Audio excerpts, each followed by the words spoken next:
This is Leafs Morning Take with Nick Alberga and Jay Rosehill. Now we've got a fight started here right off the bat with Rosehill. 30 minutes of live, nonstop Leafs talk starts now.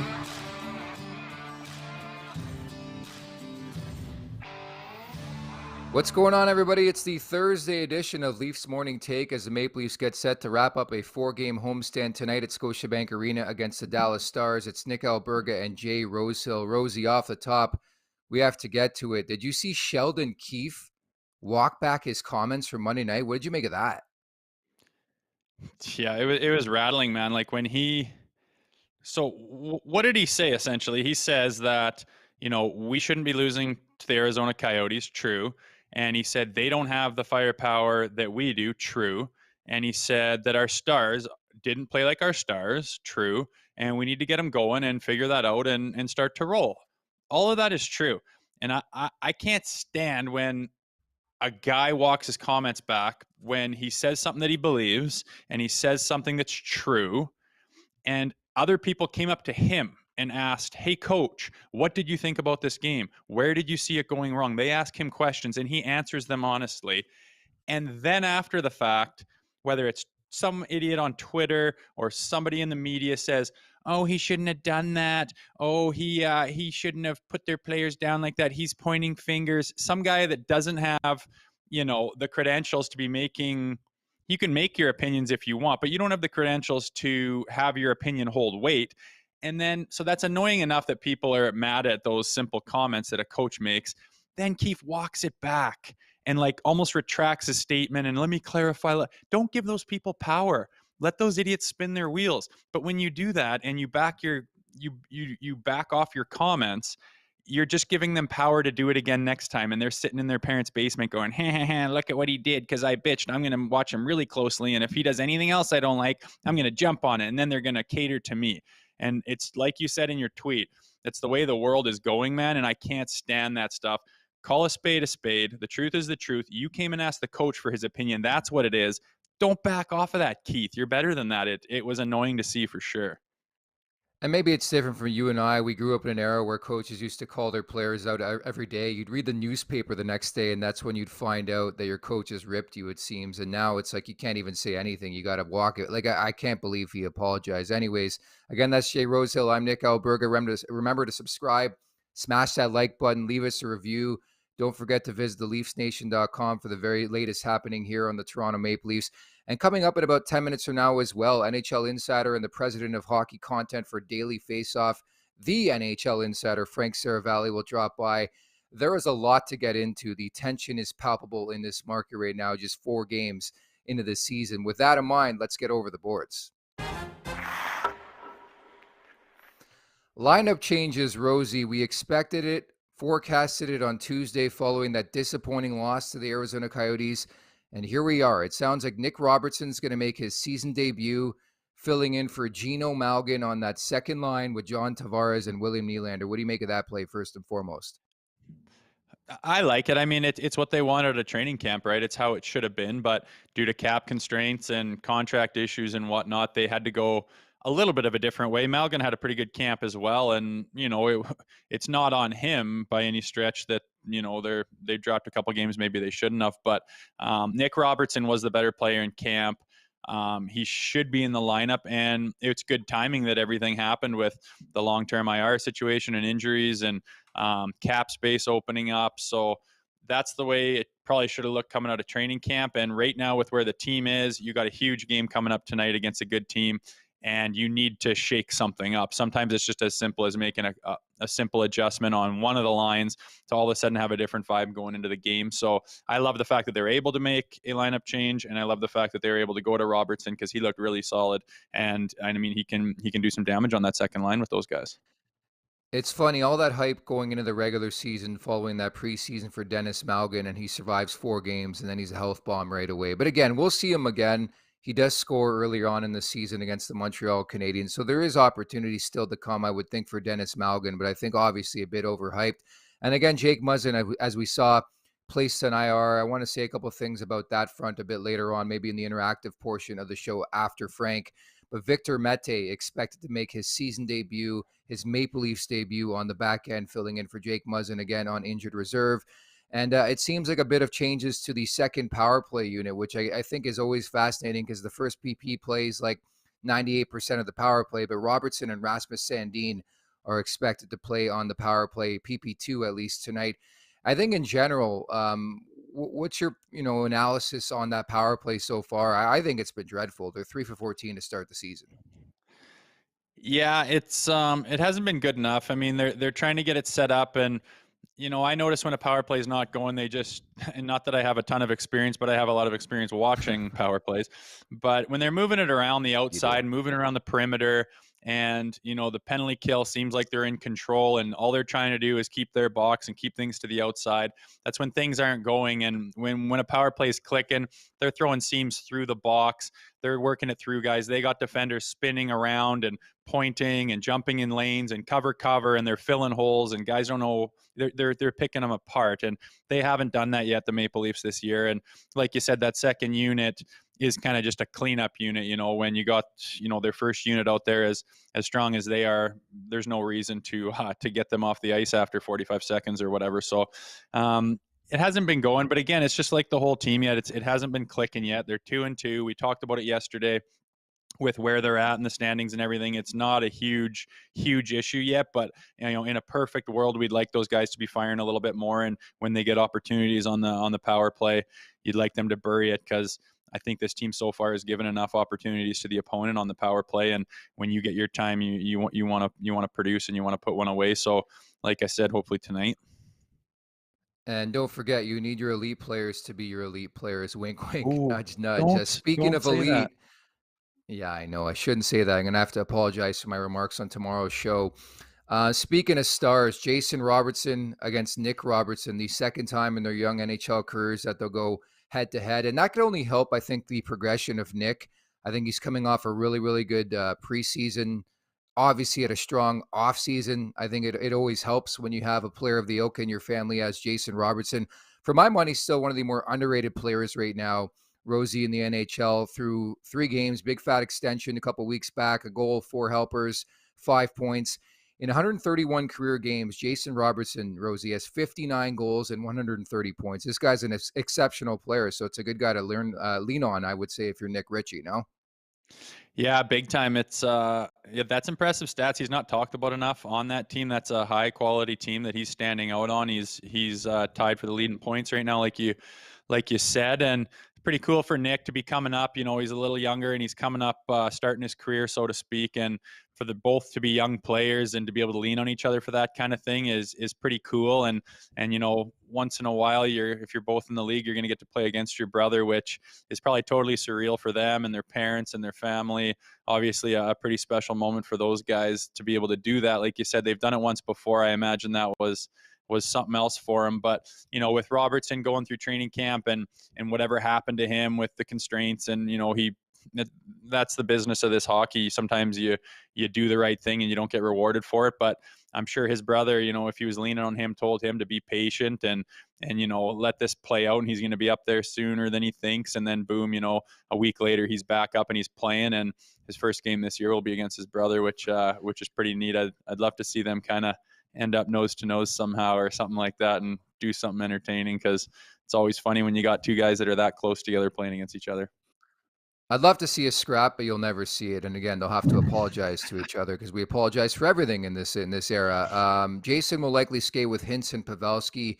Again, quietly one of the better lines and the better top 6s, I think, in hockey right now. Any line that Robertson is on, I think you want attachment to when it comes to a fantasy hockey point of view.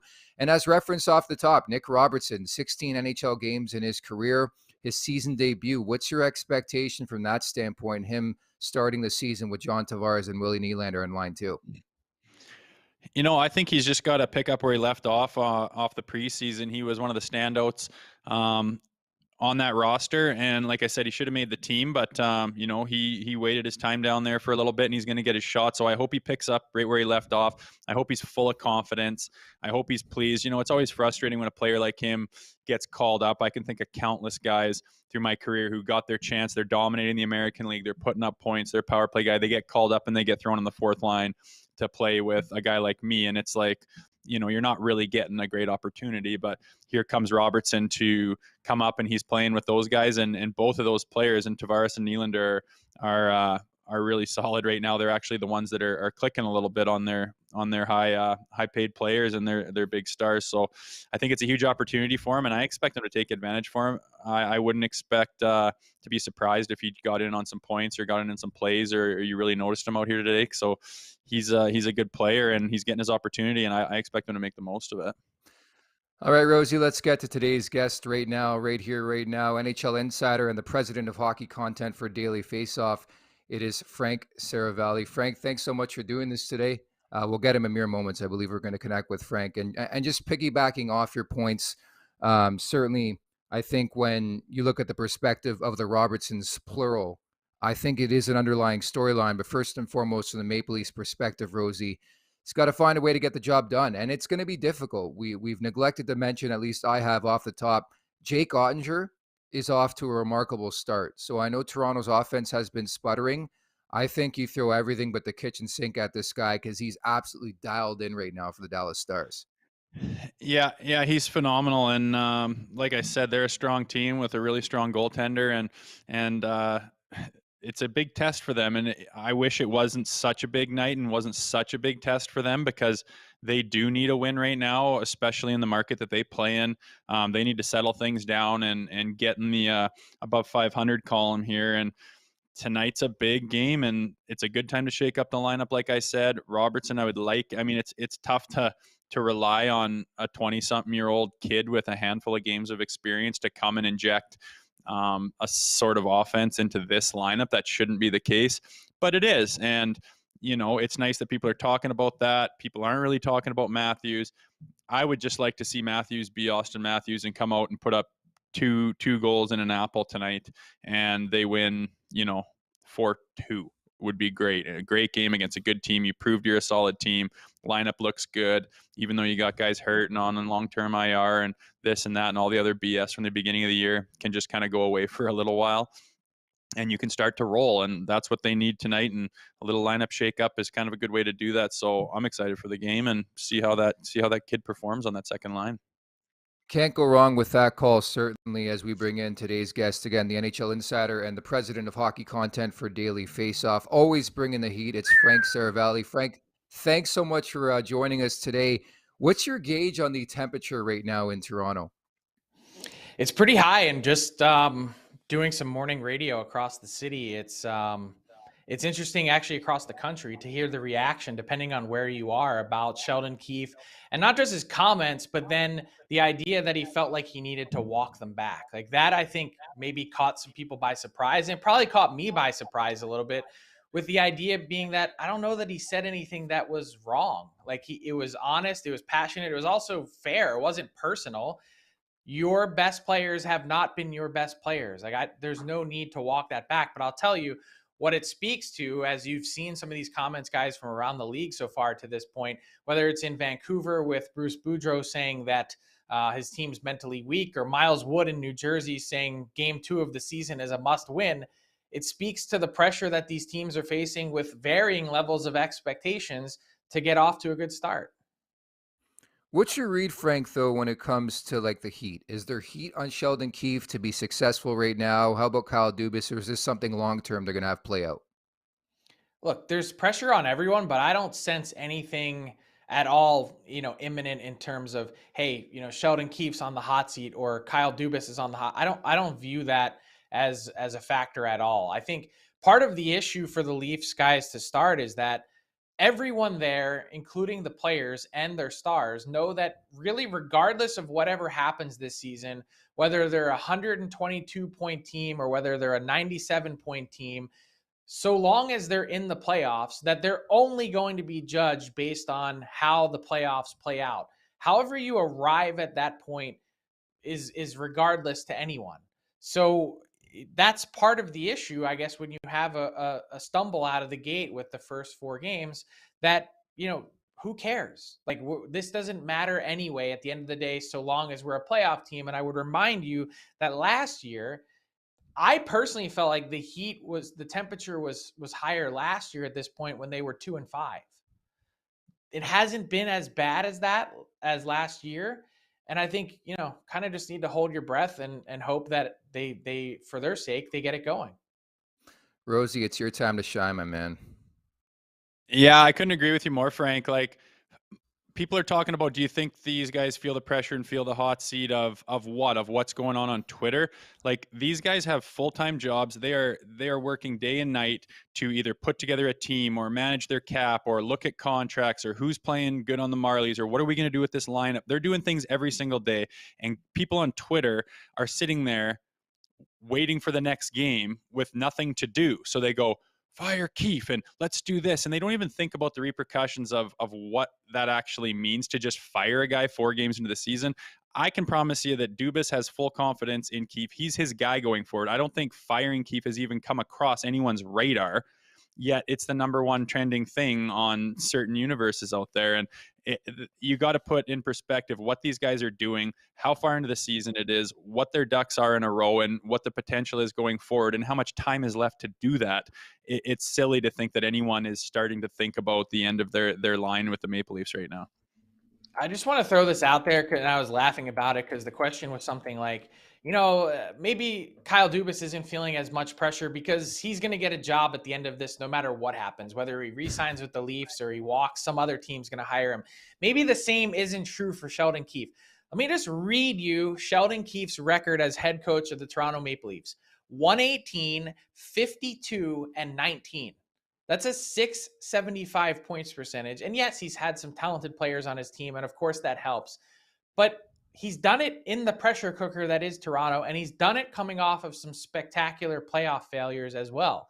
So I don't have any question in my mind as to whether or not he's the right coach for this team. And what would it take in order to begin questioning that?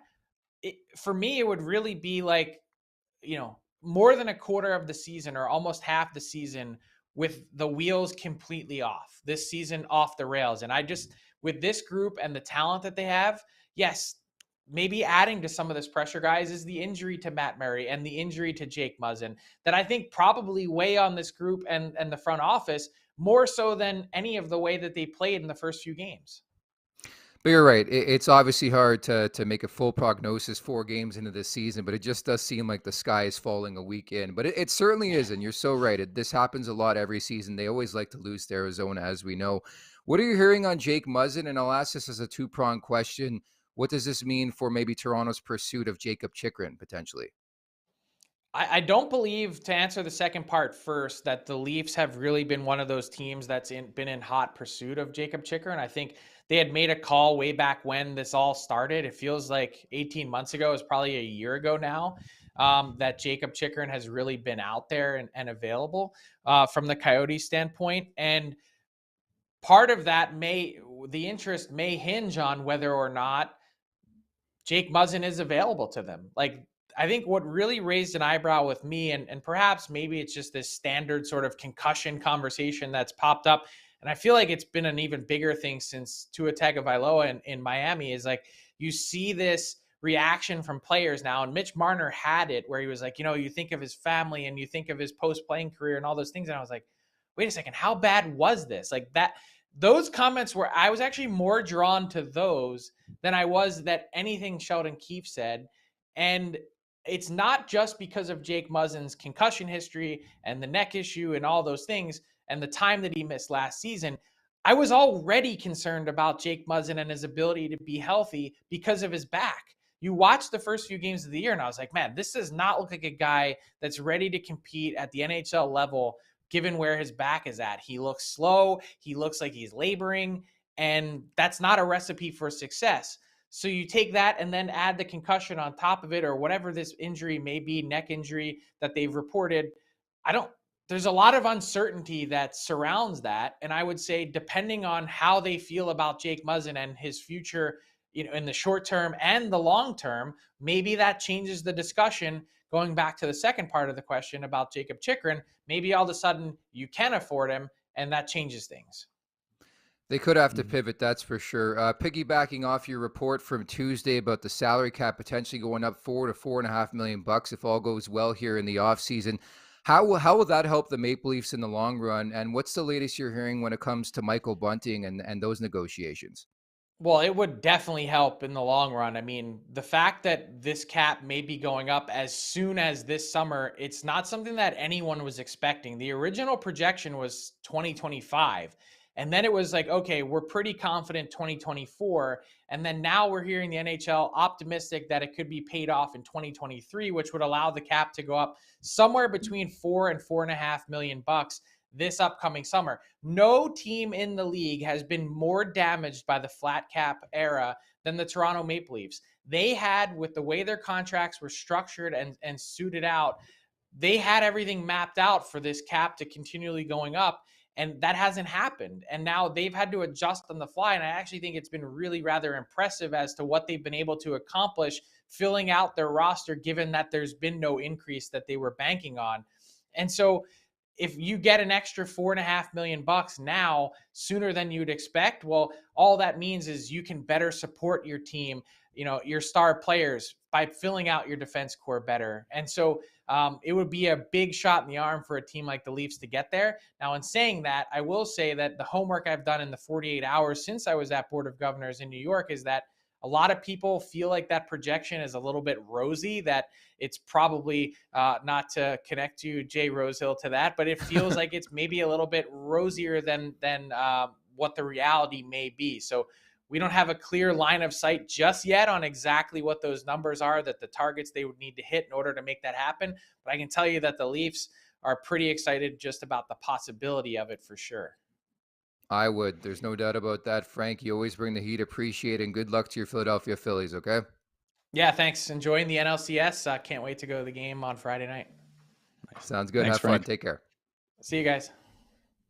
There you have it. Frank Seravalli, the NHL insider, the absolute man, the stud himself, and the president of hockey content for Daily Faceoff. And Rosie, I've been covering this team for the last couple of years, but I can't remember this much material and content a week into a regular season. Like, we still have 78 regular season games before the playoff conversation, before the Game 7 talk. There's a lot still to come on this roller coaster, my dude. Yeah, it's great, isn't it? Like, we start this show up and, I had people saying, oh, your show's just on the one team, just on the one team. I'm like, there's no shortage of things with this one team, and there never has been. But, this year especially, you got roster issues, salary cap issues, contract issues, injury issues, and then obviously the same old dog and pony show with not getting through the playoffs. So definitely interesting. And it's nice to see Frank come on, like a wealth of knowledge of that guy with all the insider stuff. And people don't really, follow it as closely as Frank is able to. But, essentially what that means is that escrow is what the players pay off their paycheck towards the owners to make sure that they are made to make a certain amount of money. They get guaranteed revenue. And at the end of the day, that money's sitting in a big pool, and they add up the hockey related revenue, which is the HRR, and it has to be a 50-50 split. So depending on how the league performs is how much players are going to pay out of their pockets and out of their contracts to make, the ownership of each team feel like they've made money that year, regardless of how they run their teams, basically. But it's nice to know that there's going to be a little bit of, savior coming for those guys that are up against the cap so much, because COVID has hit the league so hard. They didn't play enough games. Teams weren't coming to the games in general. They got hit really hard. So for a fact that they're going to be paying that off early, what they owe, and they're going to be able to bump that salary cap up is just awesome. It's like an early Christmas present to a team like the Toronto Maple Leafs. Really is, and it's certainly going to help the heavy hitters around the league, like Tampa, like Vegas, like the Toronto Maple Leafs. There's no doubt about that, and we'll see where it actually ends up, as Frank alluded to. Maybe a bit more rosier than we expected in the initial report a couple days ago. It's time to get to the wrap-up, brought to you by our friends at PointsBet Canada.